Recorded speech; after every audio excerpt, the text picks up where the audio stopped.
పక్కన చైనా అధ్యక్షుడు నేను వెళ్తే కావులు ఇచ్చుకుంటాడు, చైనాకి అమెరికాకి మంచి మంచి బంధం ఉంది, హార్ముజ్జాల సంధిని నేను దిగ్బంధించడం ప్రారంభించగానే స్వేచ్ఛా వాణిజ్యానికి అవకాశం దొరికిందని చైనా నన్ను ప్రశంసించింది అంటూ పోచుకోలు కబుర్లు చెప్పాడు ట్రంప్.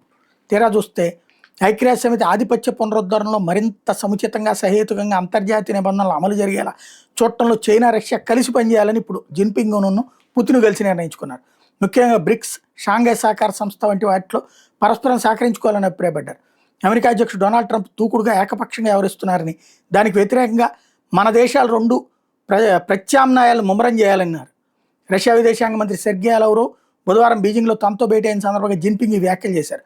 ఇరాన్ మీద అమెరికా యుద్ధ నేపథ్యంలో గత కొద్ది రోజులుగా ట్రంప్ తీవ్ర విమర్శిస్తున్న చైనా అధ్యక్షుడు ఏకంగా తీవ్రతను పెంచారు.